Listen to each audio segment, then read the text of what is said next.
أعوذ بك من همزات الشياطين وأعوذ بك رب أن يحضرون سبحانك لا علم لنا إلا ما علمتنا إنك أنت العليم الحكيم. أعوذ بالله السميع العليم من الشيطان الرجيم من همزه ونفخه ونفثه واركعوا مع الراكعين. سب تعریفیں اس اللہ وحدہ لا شریک کو سجتی ہیں جس کی تعریفیں سارے کے سارے انبیاء کرام ہاتھ باندھ کر، ناک کی لکیریں لگا کر، آنسو گرا کر زمین کے اوپر اور اس کی ننگی پشت پر اپنی پیشانیوں کو ٹیک ٹیک کے کہتے رہے، سبحان ربی الاعلی، سبحان ربی الاعلی۔ سب تعریفیں اس اللہ وحدہ لا شریک کو زیب دیتی ہیں جس کے سامنے امام کائنات ہاتھ باندھ کے غلامانہ انداز میں کھڑے ہو جاتے، اتنی دیر کھڑے رہتے کہ پاؤں سوج جاتے۔ ہماری ماں کہتی کہ آپ اتنی عبادت کیوں کرتے ہیں؟ تو آپ جواب دیتے کہ میرے اوپر اللہ کے اتنے احسانات ہیں کہ میرے پاؤں سوج بھی جائیں تو میں اللہ کے احسانات کا شکر ادا نہیں کر سکتا ہوں۔ وہ اتنی ساری عبادت کر کے بھی کہتے لا احصی ثناء علیک انت کما اثنیت علی نفسی، اے اللہ میں تیری تعریف کا حق ادا نہیں کر سکتا ہوں۔ حضرات، اللہ وحدہ لا شریک کا دیا ہوا ایک ایک سانس جس سے انسان پھیپھڑوں کے ذریعے ہوا اندر لے کے جاتا ہے، یہ بھی اللہ کی عنایت۔ سانس کو باہر لے کے آنا یہ بھی اللہ کی عنایت۔ پانی کا ایک گھونٹ یہ بھی اللہ کی دین۔ روٹی کا ایک نوالا یہ بھی اللہ کی ایک عطا۔ آنکھ کی ایک جنبش یہ بھی اللہ کے اذن سے۔ ہاتھ کی ایک حرکت اور پاؤں کا ایک ایک قدم بھرنا یہ بھی خالص اللہ کی عنایت ہے۔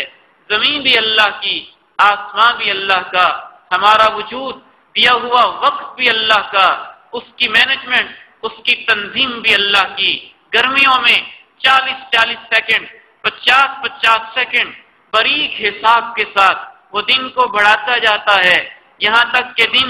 14 گھنٹے کا اور رات 10 گھنٹے کی رہ جاتی ہے۔ سردیاں آتی ہیں تو 50 سیکنڈ سے دن کو گھٹاتا جاتا ہے، یہاں تک کہ بعض اوقات دن زیادہ ہو جاتا ہے،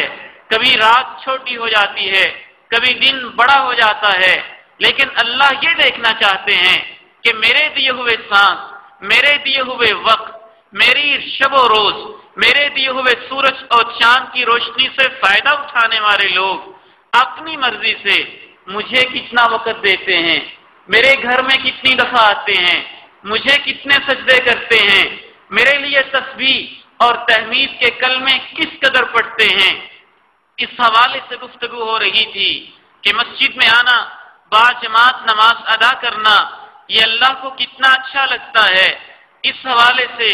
آج کی پہلی بات یہ ہے کہ سب سے پہلا انعام اللہ کی طرف سے مسجد میں آنے کا یہ ہوتا ہے۔ امام کائنات صلی اللہ علیہ وسلم فرماتے ہیں ان اللہ تعالی لا يعجب من الصلاة فی الجمع، یہ انعام ہی کافی ہے کہ جب لوگ اکٹھے ہو کے ہاتھ باندھ کے مسجد میں آتے ہیں تو اللہ آنے والے سارے لوگوں پہ خوش ہو جایا کرتے ہیں۔ اللہ کی خوشی، اللہ کی رضا، اللہ کی پسندیدگی مسجد میں آنے والوں کو نصیب ہوتی ہے۔ ایک دوسرا انعام آج کے خطبہ جمعۃ المبارک کے حوالے سے مسجد میں باجماعت نماز ادا کرنے والے انسان کو یہ بھی حاصل ہوتا ہے کہ اس کی ایک نماز ایک شمار نہیں ہوتی، اس کی نماز کے ثواب میں اضافہ ہوتا جاتا ہے، کیونکہ وہ اکیلا نہیں پڑھ رہا، وہ امام کے پیچھے ہے، دوسرے لوگوں کے ساتھ ہے۔ شاید اس کے دائیں کتنا نیک آدمی کھڑا ہو، شاید اس کے بائیں کتنا نیک انسان کھڑا ہو، شاید اس کے پیچھے یا اس کی اس مسجد کے اندر کیسے عظیم متقی پرہیزگار لوگ کھڑے ہوں، شاید میں تو خود گناہگار ہوں، لیکن میرے دائیں اور بائیں رونے والوں کی آوازوں سے میری آواز کے اندر بھی ایک سوز آ جائے، میرے دل کے اندر بھی اللہ کا خوف آ جائے۔ مسجد میں آ کر اس کیفیت کے ساتھ جب آدمی نماز ادا کرتا ہے تو آپ فرماتے ہیں صلاۃ الواحد صلاۃ الجماعت تفضل بصلاۃ الفذ ب27 درجہ. اللہ ایک آدمی 27 نمازیں پڑھے، بعد جماعت نماز پڑھنے والا ایک نماز پڑھے تو بعد جماعت نمازی کی نماز 27 درجے نمازوں سے زیادہ ثواب لے جاتی،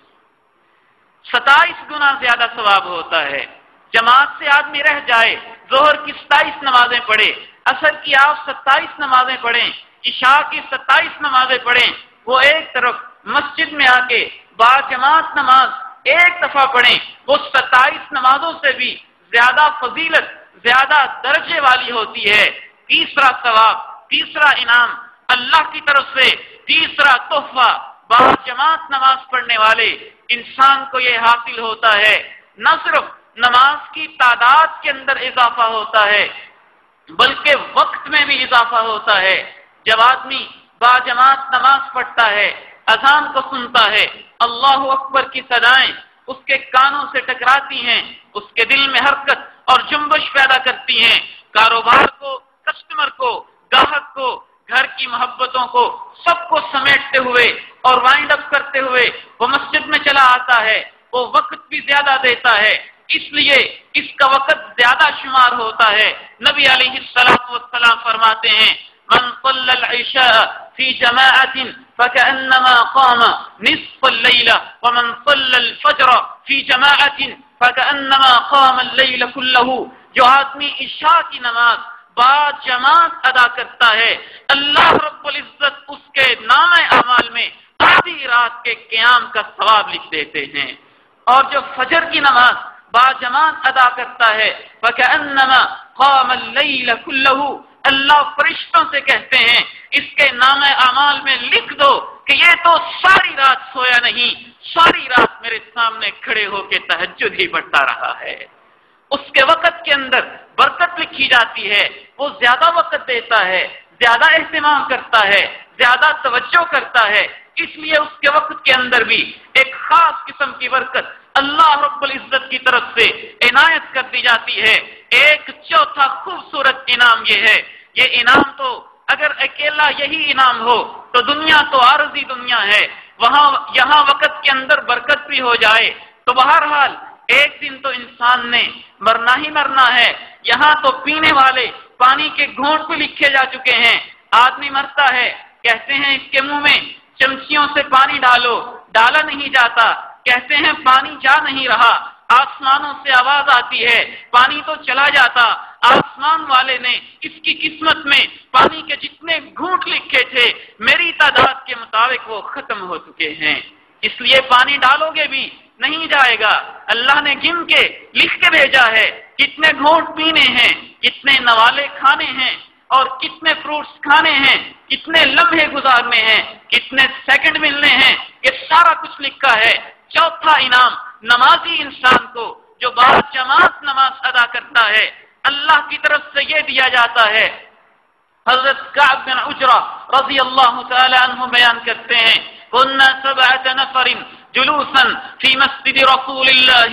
صلی اللہ علیہ وسلم، ہم 7 لوگ مسجد نبوی کے اندر بیٹھے ہوئے تھے. یہ 7 خوبصورت صحابی کیسے عظیم نوجوان ہوں گے، ان کی اپنی مصروفیات یقیناً ہوں گی لیکن مسجد سے محبت، مسجد سے تعلق کہ اذان سے پہلے، نماز سے پہلے مسجد نبوی میں آ کے ڈیرے لگا کے بیٹھ گئے. اللہ کے نبی تشریف لائے، کہا میں اجلسکم، کیسے بیٹھے ہوئے ہو، کوئی مسئلہ میرے لائق، کوئی بات، کوئی مسئلہ، کوئی خدمت، کوئی ایسی چیز تو نہیں، میں اجلسکم، کیسے بیٹھے ہو. صحابی کہنے لگے ننتظر الصلاۃ، نماز کے انتظار میں بیٹھے ہیں، اذان ہوگی، نماز با جماعت پڑھیں گے، نماز کے انتظار کے لیے پہلے ہی مسجد کے اندر آ گئے ہیں. اللہ کے نبی چلے گئے، تھوڑی دیر کے بعد فارمنا قلیلا، تھوڑی دیر آپ نے غور و فکر کیا، پھر واپس آ کے پوچھا اے میرے صحابہ جانتے ہو ماذا یقول ربکم، ماذا یقول ربکم،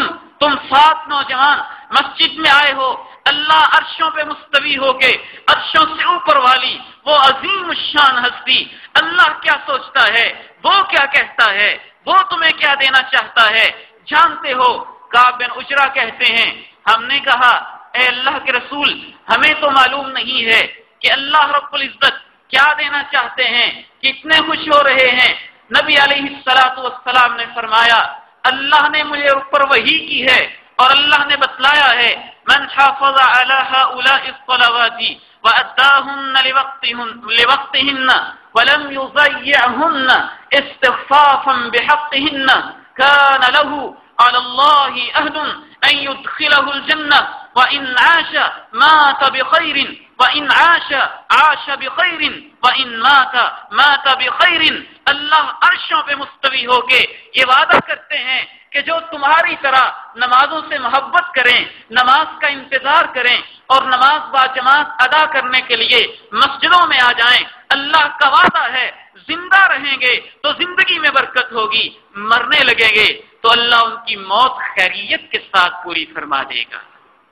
موت کے وقت سلامتی ہوگی، خیریت ہوگی، کیسی برکت، کیسی سلامتی، اس کا اندازہ عبداللہ ابن الزبیر کے بیٹے اس عظیم تابعی سے کیجئے جن کو تاریخ عامر کے نام سے یاد کرتی ہے، جناب عامر ابن عبداللہ ابن الزبیر رحمہ اللہ ورضی اللہ عن والدہ، یہ عظیم تابعی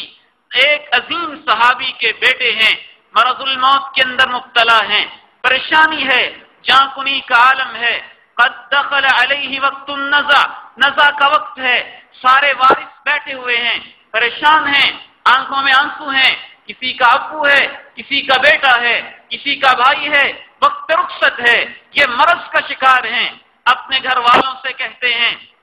مجھے اذان کی آواز آ رہی ہے، حی علی الصلاۃ حی علی الصلاۃ حی علی الفلاح حی علی الفلاح، اذان کی آواز آتی ہے، جان کنی کا عالم، مرنے کا لمحہ، رشتہ داروں سے کہتے ہیں مجھے اٹھاؤ مہربانی کر کے، گھر سے اٹھاؤ مسجد میں لے جاؤ، گھر والے کہتے ہیں اپنی جان پہ ترس کھاؤ، مرنے کا وقت ہے، تم عجیب قسم کی کیفیت میں شدید مرض کے اندر مبتلا ہو، اپنی جان پہ رحم کھاؤ۔ کیف لا اجیب داعی اللہ کیف لا اجیب داعی اللہ، جب اللہ کی طرف سے آواز دینے والا مسجد کے بلند و بالا میناروں سے یا مسجد سے کہتا ہے نماز کی طرف چلے آؤ، نماز کی طرف چلے آؤ، عامر کہتے ہیں مجھے شرم آتی ہے کہ میرا مولا میرا مالک مجھے بلا رہا ہو اور میں گھر کے اندر لیٹا رہوں، لہذا نہیں، تم مجھے اٹھاؤ مسجد میں لے کے چلے جاؤ۔ امام ذہبی لکھتے ہیں لوگ اٹھاتے ہیں، وارث اٹھاتے ہیں، مسجد میں لے جاتے ہیں، فدخل مع الامام فی صلاۃ المغرب، مغرب کی نماز ہو رہی تھی، امام کے ساتھ جماعت میں شامل ہو جاتے ہیں، فصلی معه رکعتا، ایک رکعت ادا کرتے ہیں اور دوسری رکعت میں مسجد کے اندر نماز کی حالت میں اللہ کے سامنے کھڑے ہوئے، این اس حالت کے اندر اللہ ان کو موت نصیب فرما دیتا ہے۔ ان عاش عاش بخیر وان مات مات بخیر، نمازی آدمی کے بارے میں امید کی جا سکتی ہے کہ اس کا خاتمہ اچھا ہوگا، اس کا خاتمہ اچھا ہوگا، اس کو حسن خاتمہ اللہ رب العزت کی طرف سے نصیب کیا جائے گا۔ ایک پانچواں انعام با جماعت نماز پڑھنے والے انسان کو اللہ رب العزت کی طرف سے یہ بھی دیا جاتا ہے، اسی حدیث کی روشنی میں كان له على الله عهد كان له على الله عهد ان يدخله الجنة، بلکہ ایک بڑی ہی خوبصورت، میں نے یہ حدیث پہلی دفعہ پڑھی، اس کا انداز، اس کے الفاظ، اس کا اسلوب بڑا ہی خوبصورت، بڑا ہی نرالا ہے۔ نبی علیہ السلام فرماتے ہیں، ابن عباس روایت کرتے ہیں اتانی ربی اللیلہ، آج رات خواب کے اندر امام کائنات کہتے ہیں آج رات میں نے خواب دیکھا، خواب کے اندر اللہ رب العزت نے مجھے کہا، اللہ رب العزت نے خود مجھ سے پوچھا